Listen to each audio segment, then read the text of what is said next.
Rodrigo, what do you do for Thanksgiving? What are your plans? You do something the Uh, same every year, or do you do something different? Tell me. that's a great question to get this started in because I think you're aware, but I'm actually from Venezuela.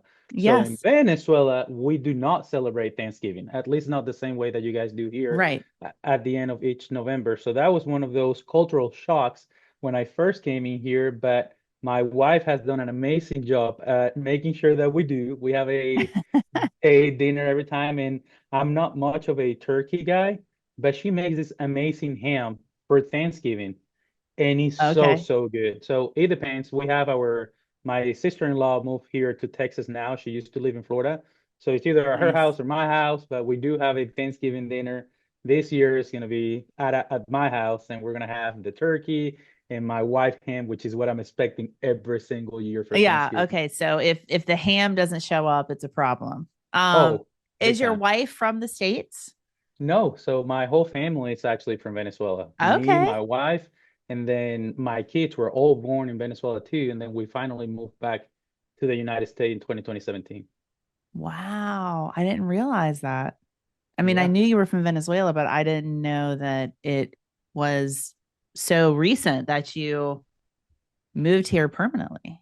Very Yeah, no. cool. Yeah, yeah. Very interesting. Yeah. Well, you know what? I host every year. Um, Normally I have like 30 people, Rodrigo. So I Oh, have to wow. I have to basically like get two turkeys, like rearrange my whole house to accommodate everybody. But this year I only have like 15 coming. So it's gonna feel like a piece of cake. It's That's gonna funny feel that like, you say that. You say just 15 like it's oh nothing. That's yeah. still a lot of people. That's what I'm saying. It's all perspective, baby. Like whatever you're used to. I'm just like, hey, 15 people, no big deal. No big Yeah, deal. All right, let's that's do awesome. that. Let's do this thing. Awesome. Let's go. All right. All right. Welcome to Online People Talking. It is episode 28, and I am joined by a very special guest, one of the new home industry, one of my favorite new home industry leaders, Rodrigo Segnini. Did I pronounce that correctly? You pronounce it perfectly. And thank you for that Oh, yes. introduction. I've One of been the practicing. favorites. I've been practicing. He is the VP of Sales and Marketing for Stylecraft Builders. And I'm so happy that you're here with me today, Rodrigo. Oh, well, thank you for having me. It was such an honor when you told me on our last meeting with Beth, like that you wanted me to have me Yeah. for your OPT podcast. I'm super honored, so thank you. Oh my gosh, absolutely. So, those of you listening can't see who I'm looking at right now, but let me just tell you that Rodrigo is the kind of person that when he enters a room, his smile he just fills the room with good energy. He brings such great vibes to his organization and to those that get to work with him. And I want to learn more about you. I always am curious how people get into the industry, because I had such a weird kind of fell into it almost. So tell everybody listening kind of how you got started and kind of what your journey was to where you are now at VP of Sales and Marketing. For sure, for sure. So just like you were saying for yourself, same here. This was a default on my career. We were talking earlier about Thanksgiving and how I came to the United States recently. When I got here, I have never had any relationship to the new home industry, but it was one of those opportunities. I was already in within a different sales industry, and I was recruited by the Oh, CEO of Stylecraft, and I came in as a oh, regional sales manager originally for the BCS Bryan Call Station, Central Texas yeah. area, which is home for Stylecraft. Our main office is here in Call Station. And I did that for a couple of years. I came in at the perfect time, right at the end of 2019, right before COVID started. So you can tell Wow. that for the new home industry, I came in without a high school degree, and within 2 years, I had a full PhD with the COVID era. But Wow. it was pretty cool. And then after a couple of years in 20, actually about 3 years in 2022, I got promoted to VP of Sales. And then I think 6 months after that, I got VP of Sales and Marketing. So I think it's safe to say that you're a really good salesperson. I think my wife will probably agree to that. If you see my wife, the repeated comment that I always get is, "How do you landed that?" That is amazing. Wow. Yeah. Okay. Well, what sales industry were you in before? You said you were in a different sales industry before getting into new homes. Yeah, so my background, my degree is on animal science and ag business. What? Yeah, normally how it goes, right? You go to school for something and you end up doing something completely different. You So, know, I was a biology major, no way, for biology and real. chemistry. See, perfect example, Jen. Okay, all right. Sorry, you had me at animal science because my daughter's in school to be a veterinarian. I don't know if you know that, but I did not know that. yeah. So okay, so animal science. Okay, continue. Yeah, so I graduated with an animal science degree. I went back home so I graduated here in Texas. I came here to school, Okay. graduated, went back home to Venezuela. I took over some of the family business, which encompassed ranches and some dairy product that we had. And I did a part of the sales for the dairy company, but I was never responsible for the sales division, right? I did Okay. more of the COO, chief of operations, and oversaw the sales department, but I was never involved, never sold anything before. When I came back in 2017 to the States, I actually got into the auto industry and I did sales at a dealership, which was a whole Okay. different ball game. But again, I've Yeah. been beyond blessed that I feel like if you are going to go into sales, probably the best sales school that you can go to is try to go and sell cars, right? Yeah. Yeah. Now, I guess if you can sell a car, you can sell yeah, and anything. I don't know. Is that yeah, well, I think that the biggest thing is that sales at a dealership is so intense, right? Like you cannot let a customer get out of the dealership without buying the car. It has to be right there and then. yeah. Compared to our sales processes in the new home industry, those sales cycles are way longer, right? Yeah. That's Stayed in the true. distance. So I Yeah. think that to have the urgency, the drive, the Hmm. right, that was a great way to be introduced into the sales industry, and then transitioning into new home sales. I think it has been a blessing for me just to grow Yeah. professionally. Yeah. Wow. As online sales specialists, we do study what the inside salespeople do at dealerships. That is, just kind of watching what they're doing, how they follow up. The car industry was one of the first to bring, or start utilizing the video messaging that we talk about so much and that we use. So, anyway, that's really interesting. I had no idea. I'm still stuck on animal science. Okay. But why did we want to have you on Online People Talking today? Listen, Rodrigo, what are online people talking about right now? I am hearing, some things out there that give me pause. I'm hearing. I was talking to somebody the other day that said, "Hey, have online sales. We're going to have online sales manage the leads for the first 30 days, but then we're going to turn them over to sales." Or I'm going to, turn over all of the VIP list over to sales. Like they're going to manage it better. Or, hey, let's just have a lot of the calls go to sales. They have more time right now because there's not as much walk in traffic. I'm starting to hear all these things and I go, whoa, whoa, okay, pause, hold on a second, right? It comes back to the facts of who's really going to manage these the right way, who has a process, what makes the most sense, who has proven metrics of how this all works, and it's online sales. And so I said, you know what, let's bring on the big dog. Let's bring on, a leader who has seen, right, these impacts that an online sales program has made. And so that's really what I want to talk with you about today. Have you ever been in that situation? Let me just ask you, Oh, as a leader, have you been in that situation where you've had to advocate or explain, like, hey, no, we're not going to do that. And here's why? big time, big time. And when as you were talking, I was about to pull up my Bible and my holy water, and I was ready to do some exorcism for I'm the, telling you, the right? leaders that are Yeah. saying that out there because and you're so right. And it's so crazy because it had happened even internally for us here at Stylecraft. So I Okay. know that you're aware a couple of years ago we started our own division for On Your Lot. We used to have a franchise for Red Door, and we kind of dissolved that, and then we Yeah. took it in-house, and we had our own division for On Your Lot. And when that first started, we have had some transition in the leadership for that Hmm. division.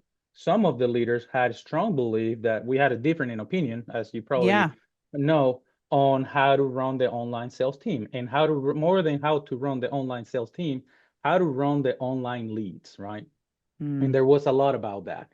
And I can see how easily some of the sales leader in this time of the year where things start to slow down and they see they have all this overhead that they have to keep them busy and they have to keep Right.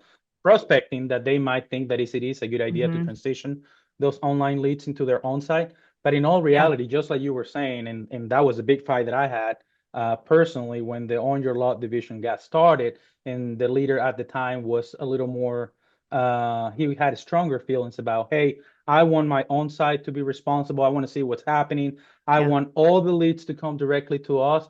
And I saw it both ways because as we trust him with the company and with that division, we said what he wanted to do and we gave it a try, and we saw pretty fast, right? I mean, of course, we had to try it for at least 30 days, and Yeah. then we did a 3 month trials as well. But what we saw the results of the 3 months, and then transitioning back to what we know works best, which is Hmm. giving the online sales team the opportunity to be the one not only receiving all those leads, but then being able to follow their processes Hmm. for converting them into appointments. I mean, if there's something that you cannot lie to, it's numbers and data, right? Oh, well, So, exactly. Like, so, go and who back to the better? facts. Yeah, Here's the exactly. facts. And who better than your online sales team that is already running all these reports and have all the metrics to see what works Mhm. and what doesn't. Yeah. So yes, no, 100%. I had it personally within Stylecraft, and we saw how impactful our online sales team was only not only for our retail organization, but also for the On Your Lot division. And we have seen the Yeah. progress on the online leads into an appointment and ultimately into contracts We're on gonna both get to sides. we're gonna get to your superstar team in just a minute because I want to hear about that. But something you said, I just want to pull out and mention. You said, "Hey, we gave it a try." So, I think this is important, you know, for anybody listening. When you do have leadership or somebody push back like, "Hey, like this is we feel passionately about this." And it is different from what you think.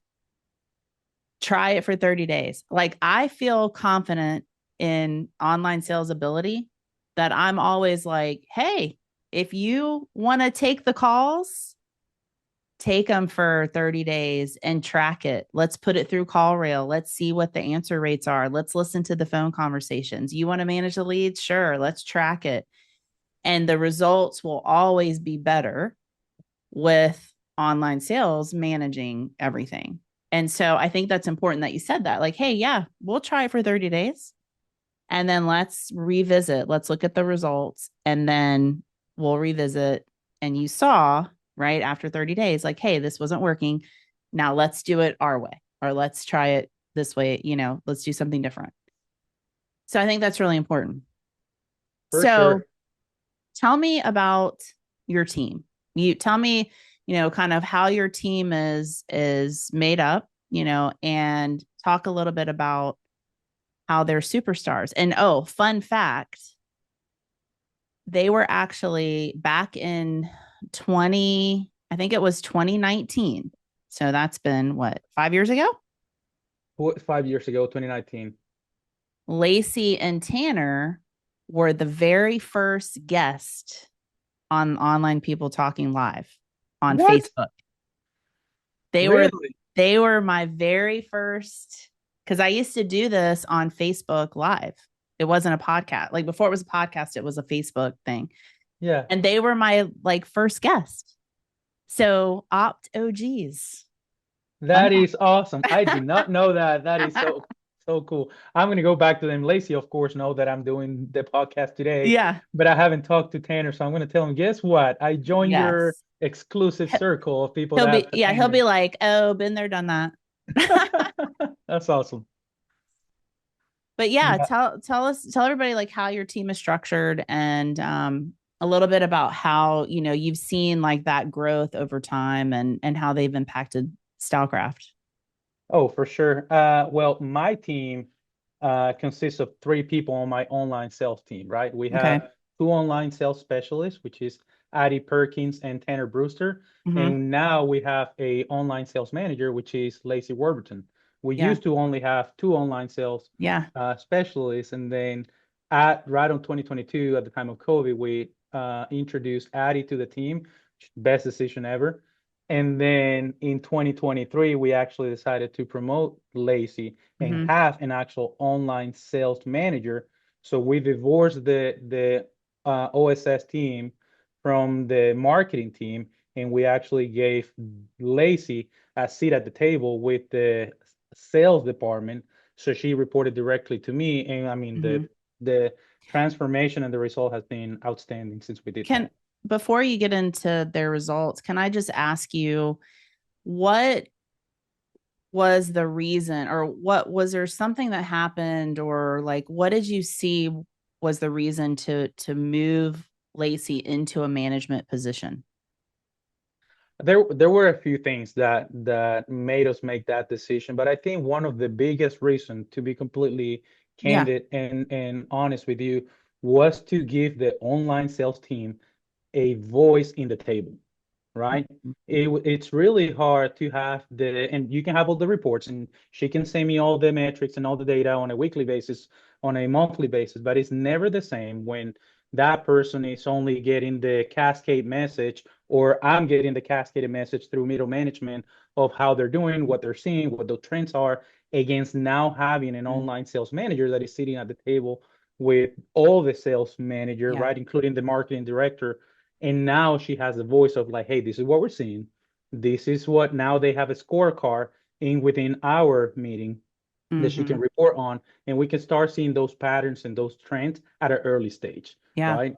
And we can come up with new different ideas or Yeah. you name it. It's, I mean, the result has been outstanding since we made the decision. Yeah. Well, I love that because, you know, online sales is an extension of the sales team, right? So really having that interaction and being able to contribute to the sales meetings and like you said have that voice, like that is huge. A lot of times, Rodrigo, I know it's crazy because you have such a rock star program, but a lot of challenges happen when there's this huge disconnect between it's like online sales is over here doing their own thing, sales is over here doing their own thing, marketing's over here, like there's just this huge disconnect. And so, what you guys have done so masterfully is bringing all the different silos and all the different voices, to the table and having that one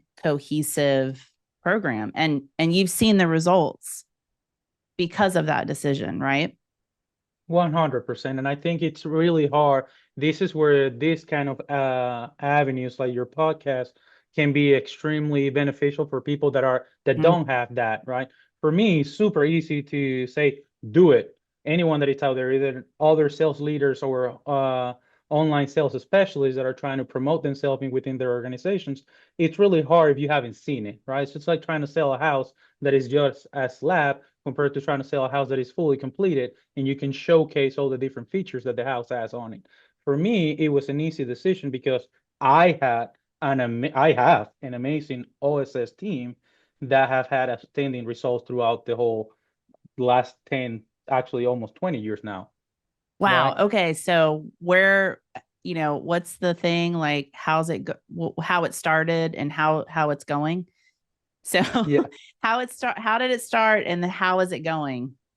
So we started with just Tanner, right? He was the Right. the OG original, baby. the OG. He was Han Solo back in the day, uh, back in the day in 2008. And at that point, we didn't even have a marketing team. So Tanner was yeah. not only in charge of the online leads, he was in charge of the website. He did Yeah. it all. And we had an average of about 12% conversion from lead to appointment back Okay. then, and we operated that way for the longest time, from 2008 all the way to the end of 2017. In 2018, we saw the opportunity to grow the team, and that's when Stylecraft introduced Lacey into Lacey. the online sales team, and we divided it into Central and Southern. So we had Right. each one of them just from a lead volume perspective, making sure that it was a little more cohesive. Mm-hmm. At some point, depending during that time frame from 2018 to 2022, we had them, depending on the volume, we had them either on a round robin or we had them specifically to each region. So we're Right. transitioning that. The crazy thing is that since we added Lacey, that appointment to sale conversion went up to 30%. It Woo. was an immediate increase. Only to appointment from the 12 that I told you back in the day, the conversion went up to 36% in 2018. Yeah. So we immediately saw the results of just adding one more Triple. person. Yeah, Triple. literally triple Basically, yeah. in 1 year. Then it wasn't up until 2021 with the craziness of COVID Yeah. and the demand that we have that we saw the opportunity, or we saw that we needed to add an additional person. And that's when we Mm-hmm. introduced Addie to the team. Yeah. And just by, once again, I mean, we need, the proof is in the pudding, and we already knew that when you add one person and you do have the demand for it, Mm-hmm. the results are going to be immediate. And sure enough, from 2021 to 2022, we saw the lead to appointment conversion stay strong at a 39, but we saw an increase in 2022 all the way up to 54%. It was insane. Yeah, given COVID was in the middle of it, but that was just humongous. Then in 2022, that's when we did and this is the thing that I'm the proudest about my team. And you know this because I talked about it a lot, but it was in 22 is when they started and they introduced the long-term follow-up process. Yeah. And that was huge. Prospecting. Woo. Prospecting, yeah. And I'm pretty sure you're Yes. probably gonna want me to talk a little more about that later. But for me, having them introduce that on their own, that was a game changer for us. Mm-hmm. Just in 2022, when they adopted the long-term follow-up, we had an additional 60 sales just Oh, out of long-term okay. follow-up. Yeah. All right. So I just want to pause for a second because Rodrigo, you may or may not know this, but our team, Jesse and Amanda and myself, we talk about prospecting so much so that our online sales specialists probably like when I start saying the word, they probably want to bang their head against the wall. But I just want to repeat what you just said. Your team really they focused on that. Like I remember they doubled down. Like they were like, okay, we're going to do this. And with their consistent efforts, you had an additional 60 sales. Is 60 that what you sales. said? Okay. Yes, yes. In 1 year, we have an additional 60 sales just came out of the long-term follow-up process. Yeah. I think they even won an award that year. I think we gave them an award for prospecting, You a guys market did. proof marketing award. Yeah, yeah, you guys sure did. And then a couple years prior to that, they won the national. I mean, it's Yes. outstanding the success that this team has had. Yeah. That's amazing. And, let's just brag on Audie. You mentioned Audie joining the team, and, she came in during a time where it was like, okay, you know, leads are crazy. But then, listen, the lead volume has leveled out, obviously, right? I mean, it's more normalized now than it was back then. But that's given her more bandwidth, right, to do the prospecting and even go even further. And, I've been talking about we just had the home builder survey. That was actually the last episode where we talked about the home builder results. And you were so proud of Audie because of what? I will let you share this Thank you, because information. I'm about to get out of my chair so I can say this. I I am so know. proud of Addie for doing this. And this is something that for all the online sales specialists that are listening to the podcast, this is where I think they can see what the potential is about their someone's effort, right? And getting out of your comfort zone. So Addie used to struggle with video and recording herself and making prospecting or even follow up through videos, and she has been working on that day in and day out, just getting that process where she's way better. And as you were referring to, you guys did your secret shops and Yeah. then did the follow-up for 10 months. And it was a noted on the DYC conference that out of the 8 people that follow up through the all 10 months, out of 8 people that did video, three of those were actually Addy. Yeah. So that's insane to see Yeah. that my Addy is now at the level. We're talking about industry standard, DYC Yeah. standard, high achieving standard, and now we are even exceeding She's those. That's awesome. she's like, I mean, top 100 of the top 200 builders. Only 8 videos we got in a 10-month period, and she was 3 of them. Like, Yeah. let that sink in for a second. So proud of her. Okay, we're gonna switch gears. What All right. advice do you have for a leader that is maybe getting pushback from sales?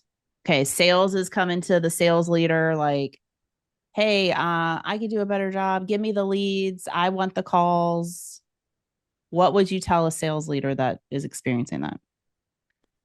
I think the biggest thing, and it all revolve on the on thinking about how strong my online sales team, right? And I'm always going to be a true believer of the online sales team because of the team that I have.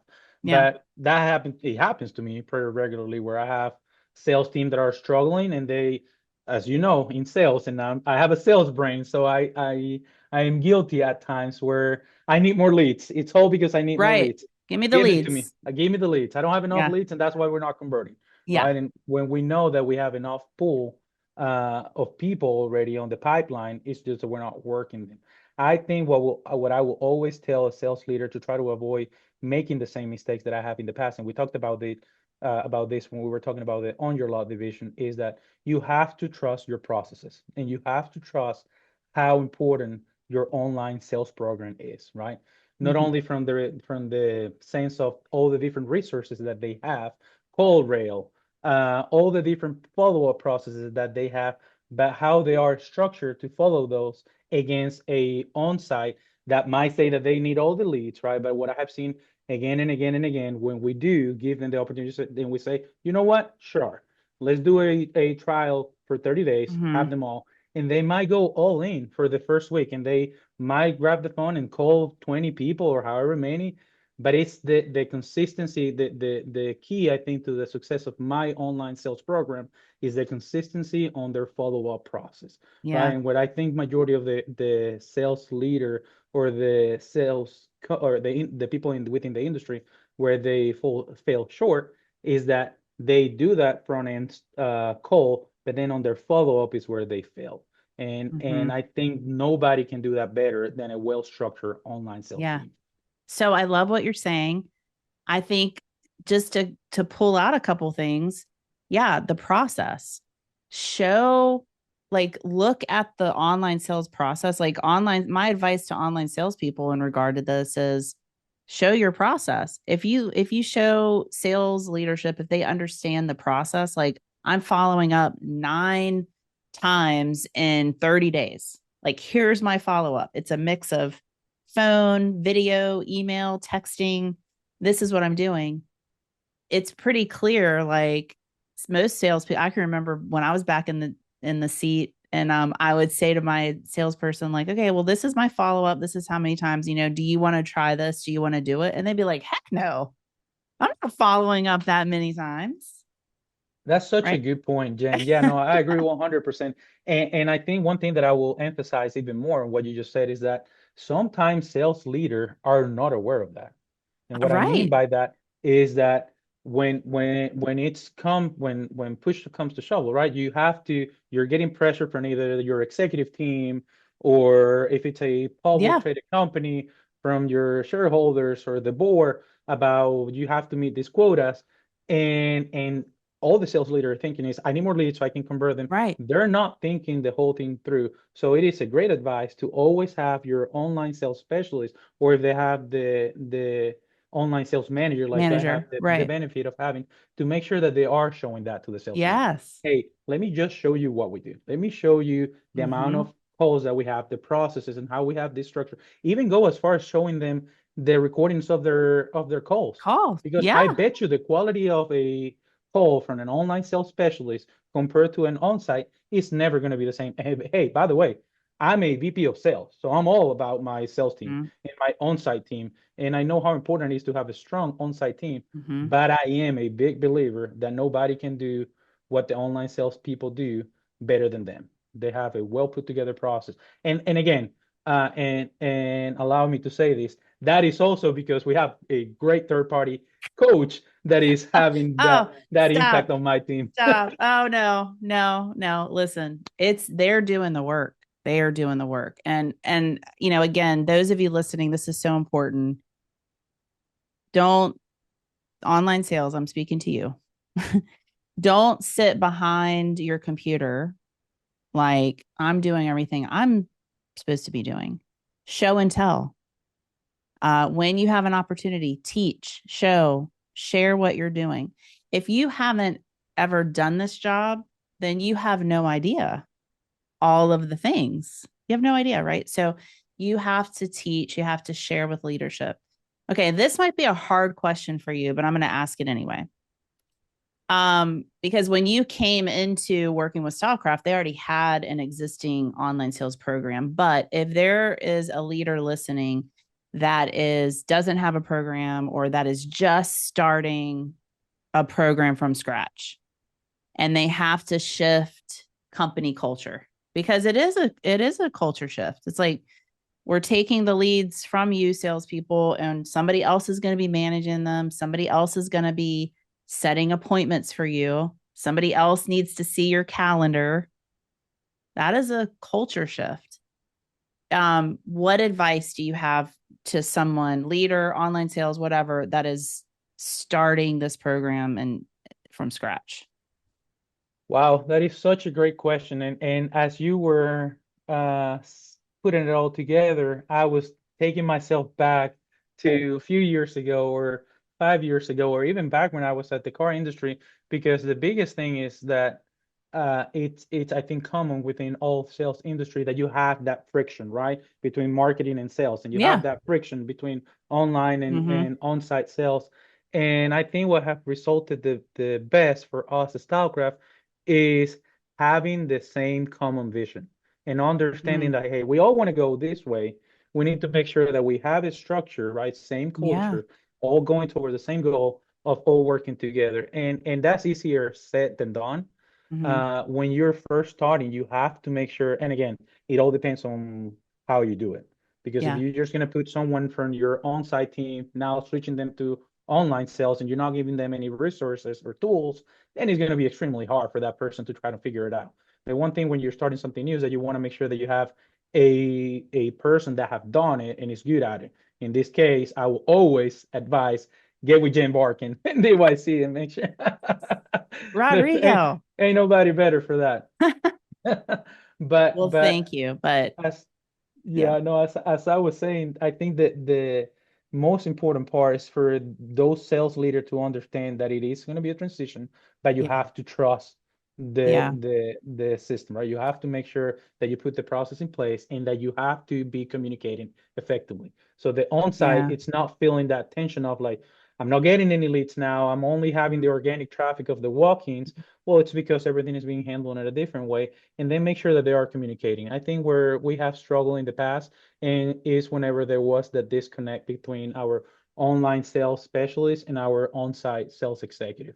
Hmm. Once we discover, and that's where I think having brought Lacey as a manager and having her with had a seat at the table has been such a game changer, is because when you have the most communication between both sides is when things work the most efficient. Yeah. I love that. A couple things that just gave me chills that you said. Uh, Same goal, like same company, same goal. I can remember, whenever I've had an online sales specialist come to me with like, what should I do in this situation? My first response is always, what's the best thing for the customer? First and foremost. Like whenever you don't know, like if there is some tension or something's happening and the ball is dropped or something between online and on site and all these things, it's like, what do you do in the situation? You take care of the customer. You both have that is the common goal, right? You're both trying to convert interest into revenue, all the while taking care of the customer. The second thing that you said is communication. That is huge, right? Communication, proactive communication on both sides. Like you have to have that to make it work. Right. So over communicate in a lot of cases. Okay, Rodrigo.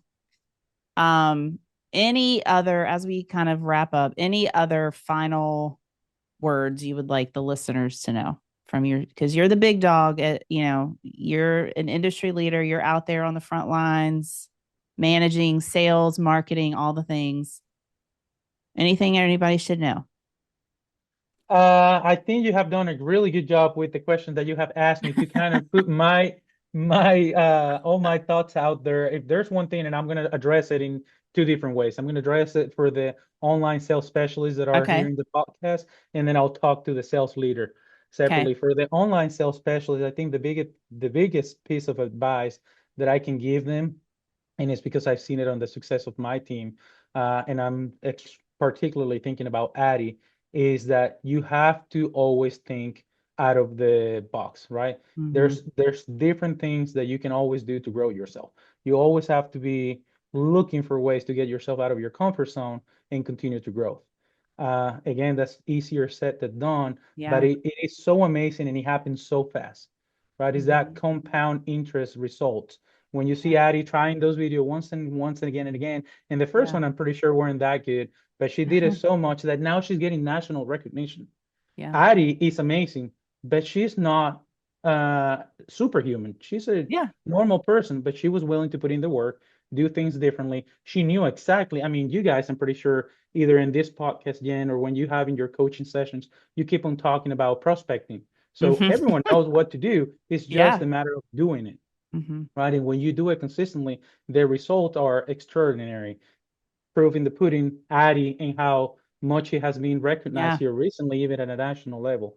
And then for all those sales leaders that are listening to the podcast, Yeah. is trust your online sales program. If you don't have one, make sure Mm-hmm. that you are reaching out either to me or to any other sales leader Mm-hmm. within the industry that have. I mean, I know that I'm blessed, but I know that I'm not the only one blessed with a pretty strong online sales program. So make sure that you feel free to reach out to me directly or of course to you, and make sure that you guys are either introducing or Mm-hmm. trusting your online sales program because it's just such a game changer.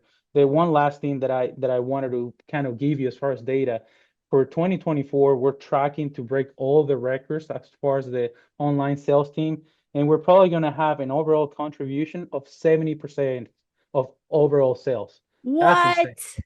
We have had some months already this year that have been all the way up to 72% of all the sales they're coming through the online sales team. Wow. That's insane. That's how That is good. insane. And yeah, yeah, yeah. Wow. Oh my gosh. Well, again, you gave me chills again.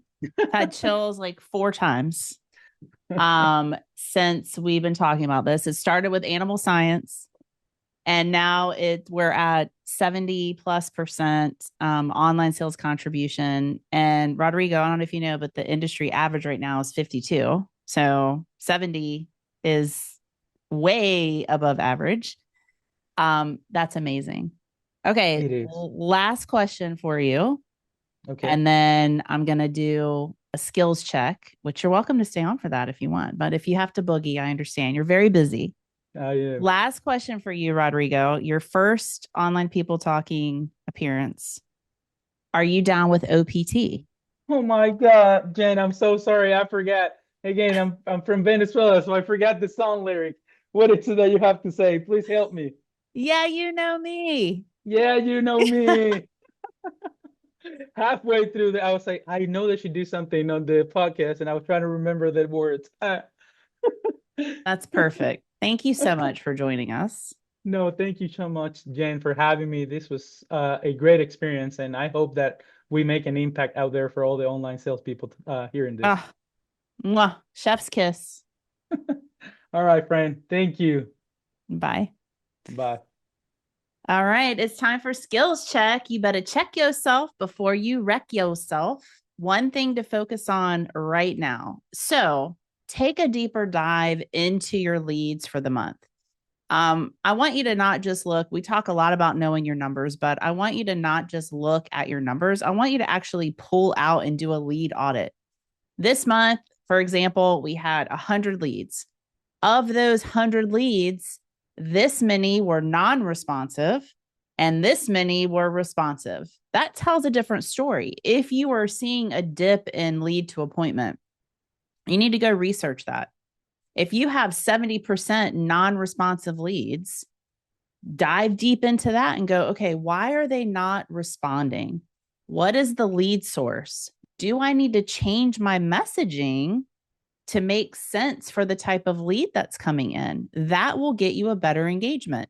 I was talking with somebody earlier that said, hey, I tweaked my new home source lead, my first email that goes out to actually acknowledge, hey, I got your lead from New Home Source. And she actually had somebody thank her for that and say, I actually have never had somebody recognize that this was a New Home Source. So make sure your messaging is accurately, you know, reflecting like what the lead source is. That's important. Um, does your messaging pass the KISS test? Keep it short and sweet, right? Do you need to do an audit on your email templates, your follow-up process? Look at your customer journey. All of those things are important. And then when you look at your responsive leads for the month, have you done everything that you need to with those responsive leads? Do they all have a follow-up activity scheduled? Do they have notes? Can you go through and do some quick follow-up? You in your CRM, you can pull a responded list that doesn't have a future activity there and check yourself. Make sure that you are not leaving any lead on the table. The next few weeks is a great time to do some of that housekeeping. All right, y'all. Thanks so much for joining us today. And we will see you next time. And happy Thanksgiving. We are so grateful for you here at Do You Convert. Take care.